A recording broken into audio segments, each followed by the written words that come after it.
ஒற்றையாட்சி என்னும் மத யானையின் முன்னறிவிப்பே விக்சித் பாரத் சிக்ஷா அதிஷ்டான்.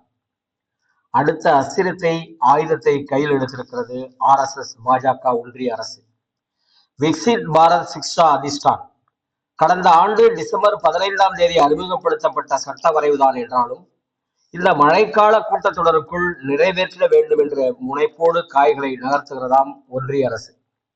என்ன செய்ய போகிறது இந்த சட்டம்? உயர்கல்வி ஒழுங்காற்று அமைப்புகளான பல்கலைக்கழக மானிய குழு UGC, அகில இந்திய தொழில்நுட்ப கல்விக்குழு AICTE, தேசிய ஆசிரியர் கல்வி குழுமம் NCTE உள்ளிட்ட அனைத்தையும் ஒரே சாக்கில் கட்டி முடிச்சு போட போகிறது. அந்த சாக்கை கொண்டு போய் ஒன்றிய அரசிடம் கொடுக்க போகிறது, அவ்வளவுதான். இந்த சட்ட வரைவில் உயர்கல்வி ஒழுங்குமுறை கட்டமைப்பில் அதிகப்படியான அதிகாரங்களை குவிக்கும் பிரிவுகளாக 45, 47 ஆகியவை அமைந்திருக்கின்றன. பிரிவு 45 மூலம் ஒன்றிய அரசு விக்சித் பாரத் சிக்ஷா அதிஷ்டானுக்கும் அதற்குள் கொண்டு வரப்பட்டுள்ள உயர்கல்வி ஒழுங்குமுறை அமைப்புகளுக்கும் கட்டாயமான உத்தரவுகளை பிறப்பிக்கும் அதிகாரத்தை பெறும். அந்த உத்தரவுகளில் ஒன்றிய அரசுக்கும் ஒழுங்காற்று அமைப்புகளுக்கும் கருத்து வேறுபாடுகள் அல்லது சர்ச்சைகள் ஏற்பட்டால் அதில் ஒன்றிய அரசின் முடிவே இறுதியானது என்றும் உறுதிப்படுத்துகிறது.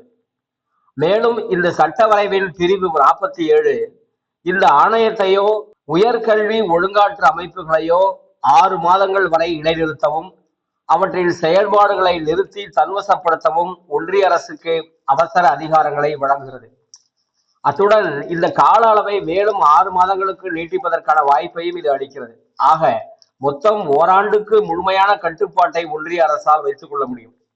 இது மட்டுமின்றி ஒழுங்குமுறை அங்கீகாரம் வழங்குதல், தரநிலைகள் நிர்ணயித்தல் போன்ற பணிகளிலும் VBAC ஆணையத்தின் தலைவர், பிற அமைப்புகளின் தலைவர்கள், உறுப்பினர்களை நியமிப்பதற்கான செயல்முறை, அதற்கான தேடல், தேர்வு குழு குறித்த விதிகள் உருவாக்குவதிலும் ஒன்றிய அரசுக்கு அதிக அதிகாரங்களை பிரிவுகள் 18 முதல் 21 வரை தருகின்றன. இந்த சட்ட வரைவு குறித்து பரிசீலிக்க பாஜக நாடாளுமன்ற உறுப்பினர் புரந்தேஸ்வரி தலைமையில் அமைக்கப்பட்ட நாடாளுமன்ற கூட்டுக்குழுவிடம் பல்வேறு மாநிலங்களும் எதிர்கருத்துக்களை பதிவு செய்துள்ளன.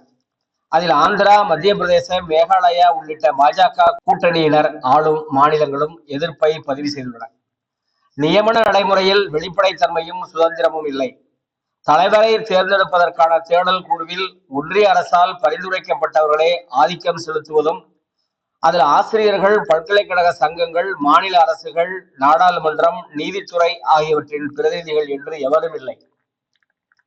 அது மட்டுமின்றி ஒன்றிய அல்லது மாநில அரசு அதிகாரியை தலைவராக நியமிப்பதற்கு UGCயில் அவ்வாறு நியமிப்பதற்கு முடியாத வகையில் சட்டப்பிரிவு உண்டு. ஆனால் VBAC சட்ட வரைவு அதனை தடை செய்யவில்லை.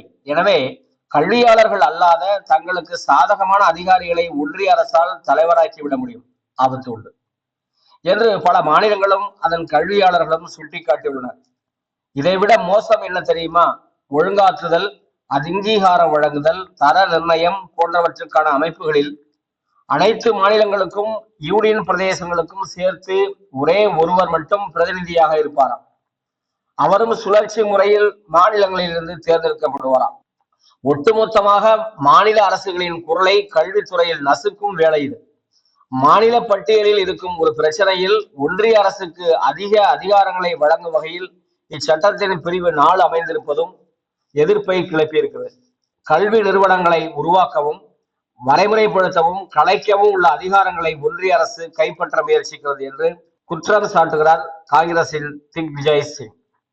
இப்போது இந்த எதிர்ப்பு IIT, IIM, மத்திய பல்கலைக்கழகங்கள் உள்ளிட்ட உயர்கல்வி நிறுவனங்களிடமிருந்து கிளம்பியிருக்கிறது.